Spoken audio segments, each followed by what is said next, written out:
In 2003, the Bentley Speed 8 racing car didn't just win, but dominated at the Le Mans 24 Hours, finishing first and second several laps ahead of any other competitor. And for one rather magical day just recently, Bentley let me have a little go in it around a sun-baked Anglesey racetrack. Wow, this is a seriously privileged event. I'm a little bit petrified, to be honest. This is the Bentley Speed 8 that won Le Mans in 2003, and they've just shut the doors on me, and there's an incredible feeling of claustrophobia. It's quite intimidating actually, and the windscreen is just this little letterbox view.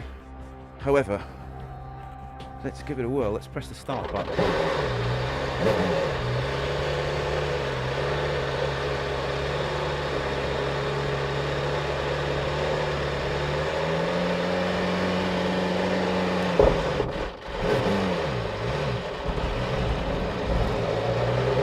Nearly stalled it, but not quite.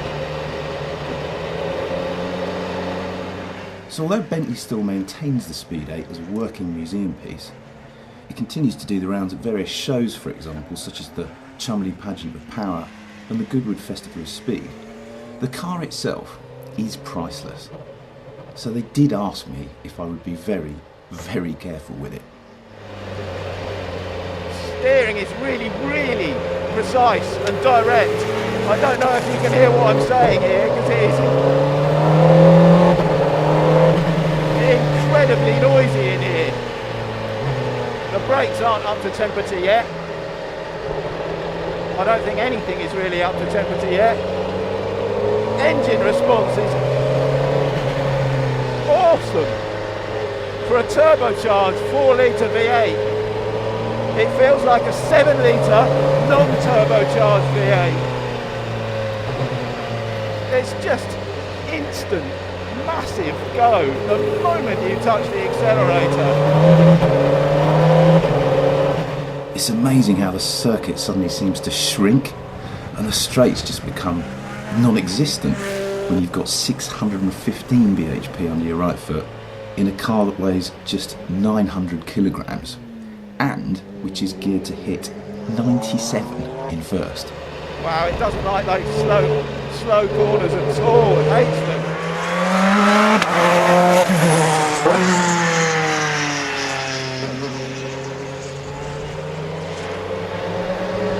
It's always the same in these things. The brakes are just unbelievable. It looks like I'm going pathetically slowly here, but I can tell you that is not how it felt at the time.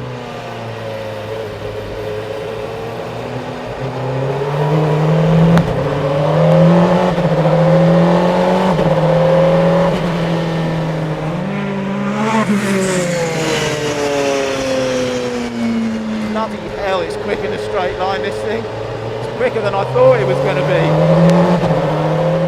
be. To be honest, the tyres on this particular car were, shall we say, quite a long way past their best, and the boys at Bentley had asked me not to go berserk with their priceless racing car.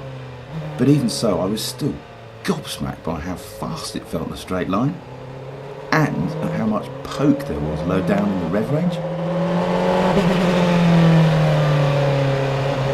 I'm not really going fast enough.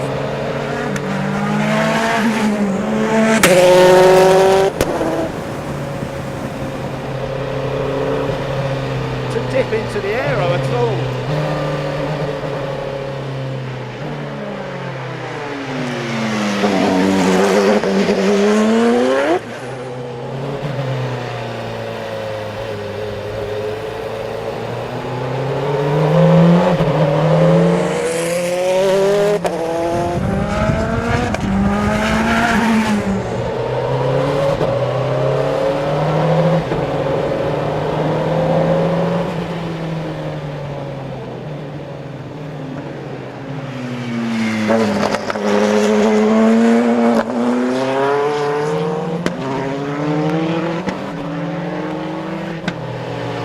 Slow down a bit now.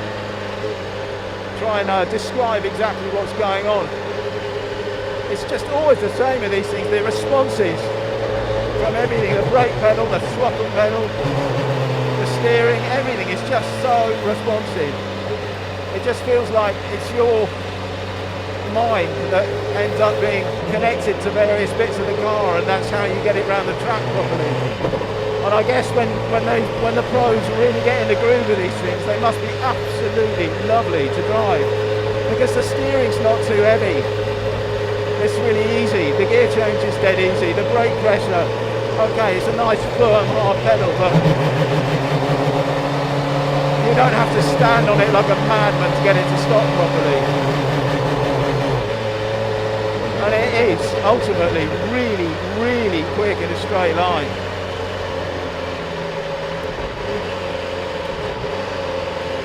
Much quicker than I was expecting it to be, actually. And once I'd finished with the Speed 8, Britain's very own Le Mans winner, Guy Smith himself, was on hand just to see how I'd got on. So how was it? It looked fun. Did it, really? Yeah, it looked like you were having a good time. I was having a very good time, yeah.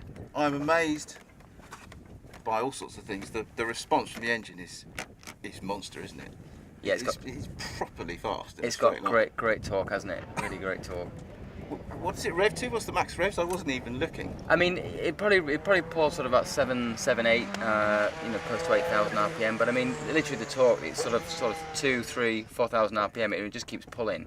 You can imagine the Mulsanne straight when you're in 6th gear. I mean, it just keeps pulling. It's fantastic. It keeps. You don't kind of get to a point where it's run out of puff, do you? Not at all. I mean, here it just feels as if it's just permanently on the leash. It's just wanting to go. Waiting to go, and you can't really let it go because you just fall straight off. But I think the big strength of it is its drivability as well. I mean, you really feel that when you come off the corner, yeah. You can apply the power nice and smoothly, and it's just very linear power, and it's very smooth, and yeah, it's a real joy to drive. It is. I love the gear change, the steering, lovely brake feel actually. Yes. I know you were saying in your terms they're a bit spongy, but to me it feels just feels strong. And how do you find the cockpit? Yeah, nowhere near as kind of claustrophobic as I thought. I think it's as soon as you climb in, it feels claustrophobic, but as soon as you get going, everything just kind of opens up because you see enough of what you need to see, don't you? Exactly. Yeah, you feel very much at one. Once you're looking through the screen there, you're off and away, aren't you? So that's fantastic. I'm really glad you enjoyed it. Thank you very much indeed. Pleasure. I am very jealous. Thank you. Indeed.